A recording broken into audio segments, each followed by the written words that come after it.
అమెరికాలో జరిగిన సమిట్ మీరు మీడియాలో చూసుంటారు. ఆనరబుల్ కోర్ట్స్ ఆ పాజిటివ్ సమిట్ని చూసి బాగా రెస్పాండ్ అయ్యారు.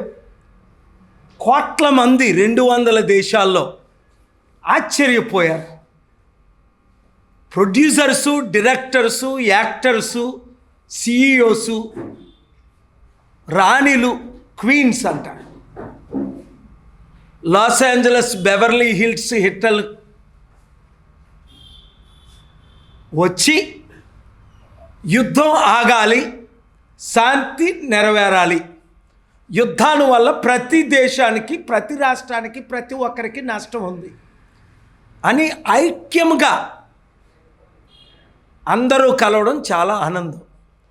నిన్ననే అమెరికా నుండి వచ్చి ఢిల్లీ సుప్రీంకోర్టులో ఎలక్షన్ ఎలాగ జరపాలి 7 సలహాలు ఇచ్చినా వారు ఎందుకు పాటించట్లేదు? 180 దేశాల్లో ఒక్కరు కూడా ఈవీఎంలు వాడనప్పుడు మనం ఎందుకు ఈవీఎంలు వాడాలి? 197 దేశాల్లో ఒక్క డిక్టేటర్స్ తప్ప డెమోక్రసీలు ఒక్కరు కూడా ఈవీఎంలు వాడటలేదు. టెక్ ఎక్స్పర్ట్ ఇలాన్ మస్క్ చెప్పినట్లే ఈవీఎంలు ట్యాంపర్ అవుతున్నాయి, రిప్లేస్ అయిపోతున్నాయి. తద్వారా రిజల్ట్స్ బాగా రావట్లేదని అప్పుడు చంద్రబాబు నాయుడు గారు అన్నారు, ఇప్పుడు జగన్మోహన్ రెడ్డి గారు అన్నారు అని అంటే నా ఆర్గ్యుమెంట్స్ విన్న తర్వాత సుదీర్ఘంగా ఓహో ఓడిపోతే ఈవీఎంలని దోషిగా చేస్తారా అప్పుడు చంద్రబాబు నాయుడు, ఇప్పుడు జగన్మోహన్ రెడ్డి గారు అని కోర్టు దాని మీద స్పందించారు. కానీ నేను రుజువులు చేశాను. ఓడిపోయినందున వారు అన్నారా, గెలిచిన వాళ్ళు ఈవీఎంలు కాదన్నారా? కాదండి. ఇక్కడ ప్రపంచ దేశాలన్నీ ఎందుకు ఈవీఎంలు బాయ్కట్ చేసేవి? అమెరికా ఈవీఎంలు వాడేది, కెనడా, యూరప్ దేశాలు, ఐరోపా 50 దేశాలు ఈవీఎంలు వాడాయి. ఇప్పుడు ఎందుకు వాడట్లేదు ఈవీఎంలు? ఈవీఎంలు తప్పనే కదా వాడట్లేదు. రెండోది, బ్యాలెట్ పేపర్లు ఎందుకు వాడుతున్నారు? వెంటనే ఎందుకు కౌంట్ చేస్తున్నారు? మనలాగా 40 రోజులు తీసుకోకుండా మనం చేయలేమా? మనం ఎందుకు డిఫరెంట్గా ఉండకూడదు అని అన్నారు జడ్జి గారు. రవినాథో ఏనా ఆయన పేరు. నేనేమన్నా, డిఫరెన్స్ ఎందులో ఉండాలి? మంచిలో ఉండాలా? రష్యన్ ప్రెసిడెంట్ పుటిన్, ఇవి డిక్టేటర్ సిరియన్ ప్రెసిడెంట్ ఎలక్షన్లు పేరుకే జరుగుతాయి అక్కడ. మనము కూడా రష్యా లాగా, సిరియా లాగా, సుడాన్ లాగా, లిబియా లాగా, ఇరాన్ లాగా తయారైపోయామని ప్రపంచం అనుకుంటుంది. అందరూ బ్యాలెట్ పేపర్లు వాడితే మనం ఎందుకు ఈవీఎంలు వాడుతున్నాం? అది బీజేపీ నాయకులకు కూడా చెడ్డ పేరని నేను బీజేపీ నాయకులు కూడా కలిశాను. అందరం కలిసి బ్యాలెట్ పేపర్తోనే ఎలక్షన్ పెడదాం. రేపు తెలంగాణ హైకోర్టులో 10 మంది ఎమ్మెల్యేలు బీఆర్ఎస్ పార్టీలో గెలిచి కాంగ్రెస్లో చేరిన వాళ్ళని అనర్హత వేటు వేయాలి.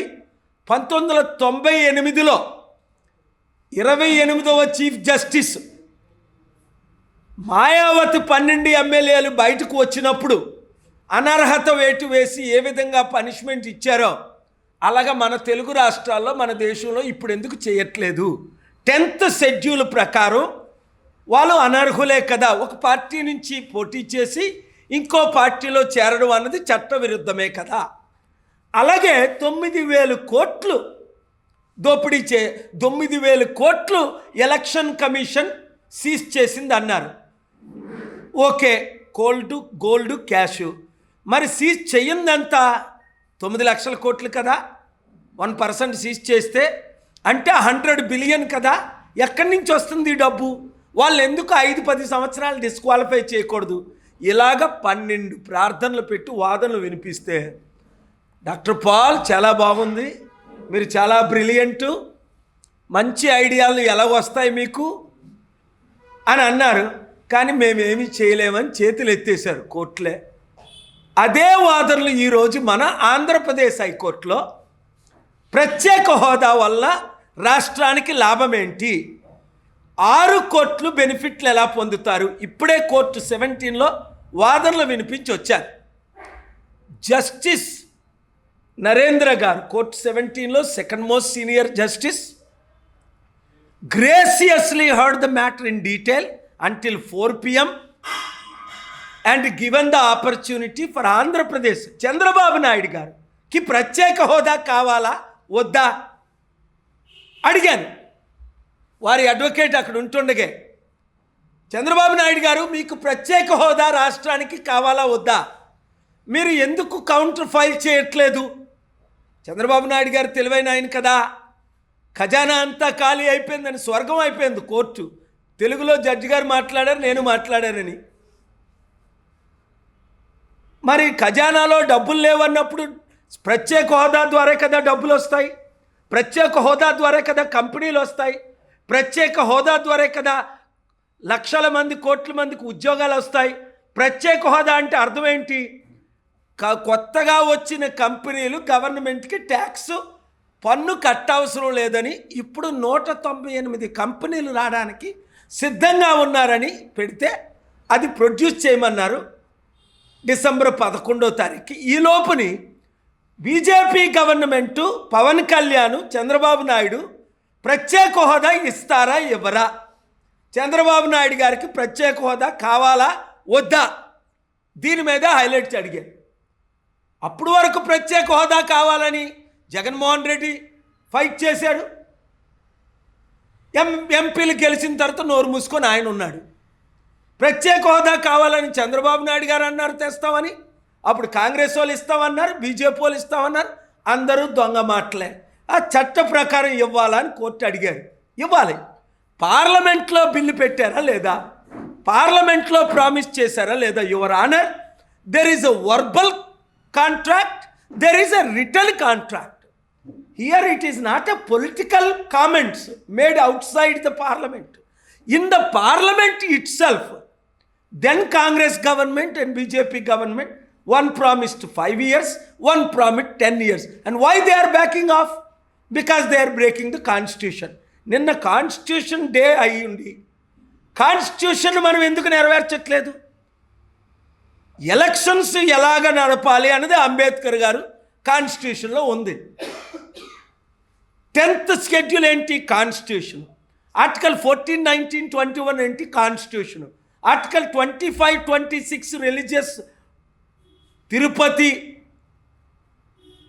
దేవస్థానం, తిరుపతి పూజారులు ఎందుకు నడుపుకోకూడదు?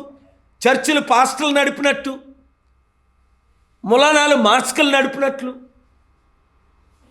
ఇవన్నీ కాన్స్టిట్యూషన్లో ఉన్నాయి. మనం పాటిస్తున్నామా అంటే క్వశ్చన్ మార్క్. నేనేమంటాను? పాటించట్లేదు. నా దగ్గర రుజువులు ఉన్నాయి. అయితే ఆనరబుల్ హైకోర్ట్ ఆఫ్ ఆంధ్రప్రదేశ్ ఈరోజు నెంబర్ 1 నా ఎలక్షన్ పిటిషన్లో 11 గంటలకి టైం ఇచ్చారు. ఆర్గ్యుమెంట్స్ విన్నాను. మరలా జనవరి 8కి డేట్ వేశారు. ఎందుకంటే నేను మళ్ళీ డిసెంబర్ 23 నుంచి జనవరి 3 వరకు విదేశాల్లో ఉంటాను కనుక అప్పుడు వరకు ఇక్కడే ఉంటున్నాను. ఎక్కడ ఇప్పుడు అమెరికా వెళ్ళాను, 1 వీక్లో వచ్చేసాను. రాత్రి పగలు తెలుగు రాష్ట్రాలు దేశంలోనే ఉంటున్నాను. రైతుల కొరకు ఫైట్ చేసాం, గెలిచాం. ఈరోజు మరలా స్టీల్ ప్లాంట్ సీక్రెట్గా అమ్మేద్దామని ఎంత కుట్ర చేశారు. నేను పార్టీ ఇన్ పర్సన్కి చెప్పకుండా నేను కోర్టు 2లో ఉన్నాను. కోర్టు 1లో సీజే ముందు ఆర్గ్యుమెంట్స్ జరిగాయి. అక్కడ లాయర్స్ వచ్చి సార్ మీ మ్యాటర్ వచ్చిందంటే, అరే నాకు ఇన్ఫర్మేషనే లేదే. ఎంత దొంగలు ఈ గజ దొంగలు. నేను వెంటనే వెళ్ళి ఆర్గ్యుమెంట్స్ని ఆపి అడిగాను, honourable CJ please spare me few minutes. Yes wait అన్నారు, టైం ఇచ్చారు. How can the government of India or steel plant sell our property? Operation success, patient dead, your honour. All arguments వింటున్నారు. ఎవరు? గవర్నమెంటు అమ్ముతానన్నది, steel plant అమ్ముతానన్నది. అమ్మడానికి వాడేవాడు, కొనడానికి వీడేవాడు. రాష్ట్ర గవర్నమెంట్ చంద్రబాబు నాయుడు గారు ఎందుకు ఆపట్లేదు స్టీల్ ప్లాంట్ని అమ్మకుండా? ఏమి డీల్ అయింది వీళ్ళతోని, కొనుక్కున్నోళ్ళతోని, అమ్మినోళ్ళతోని? ఎన్ని వందలు, ఇది 8 లక్షల కోట్ల ఆస్తి కదా. మరలా దేవుని కృపలో ఈరోజు మరలా వాదనలు వినిపించి రైతుల తరపుని, ఎంప్లాయీస్ తరపుని, తెలుగు ప్రజల తరపుని ప్రత్యేక హోదా ఏ విధంగా మనకు డైరెక్షన్ వచ్చిందో ఇమ్మని, కౌంటర్ ఫైల్ చేయమని, అలాగే స్టీల్ ప్లాంట్ అమ్మకాన్ని కూడా ఈరోజు మరొకసారి మార్చి 12, ఏప్రిల్ 6, సెప్టెంబర్, జూలై, సెప్టెంబర్ 25, మరలా ఈరోజు నవంబర్ 27. సో మీడియా మిత్రులారా, 1 గంటకు వస్తానన్నా 4:30కు వచ్చినా మీరు వెయిట్ చేసినందుకు నా హృదయపూర్వక వందనాలు. ఎందుకంటే కొంతమంది వెళ్ళిపోయినా మీరు ఈ వీడియోని షేర్ చేయండి. రండి, రాష్ట్రాన్ని కాపాడుకుందాం, దేశాన్ని కాపాడుకుందాం, అభివృద్ధి చేసుకుందాం, ఆత్మహత్యలు చేసుకోకండి. మంచి రోజులు వచ్చాయి. నేను మీతో ఉన్నాను, మీరు నాతో ఉన్నారు. Thank you very much. ప్రత్యేక హోదా డిసెంబర్ 11 వాళ్ళు కౌంటర్ ఫైల్ చేయాలి. నేను కూడా తద్వారా లాభాలు ఏంటి అన్నది డీటెయిల్గా ఫైల్ చేస్తాను.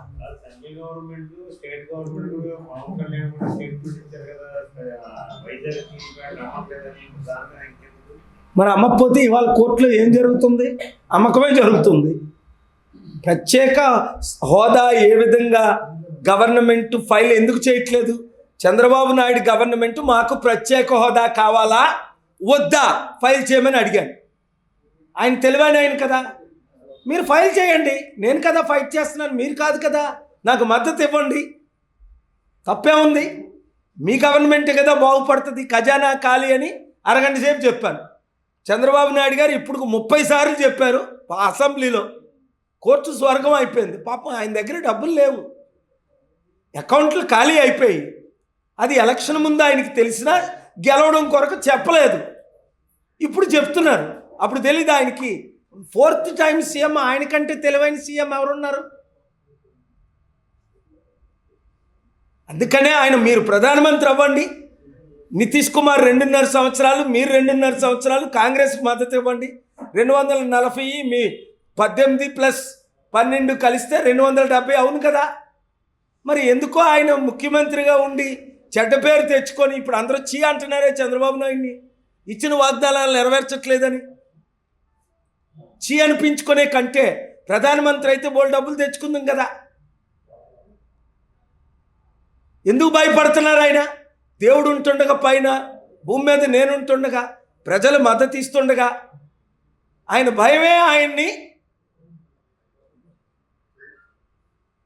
వెంటాడుతుందా అని అనిపిస్తుంది. భయపడకండి, బైబిల్లో మాట ఉంది, భయపడకండి, ధైర్యంగా ఫైట్ చేయండి. డిసెంబర్ 11ని ప్రత్యేక హోదా వాయిదా పడింది కౌంటర్ వేయడానికి. నేను కూడా డీటెయిల్స్, ప్రత్యేక హోదా ద్వారా లాభాలేంటి, ఎవరెవరిని తీసుకొస్తాం, తద్వారా నిరుద్యోగులకు ఉద్యోగాలు, కంపెనీ ఓనర్స్కి, అలాగే రైతులకు, మహిళలకు, పిల్లలకు ఎడ్యుకేషను, హెల్త్ కేరు బెనిఫిట్స్ అన్ని చార్ట్లో ఎక్స్ప్లెయిన్ చేసి మళ్ళీ నేను ఫైల్ చేస్తాను ఇంకో additional documents. Thank you very much.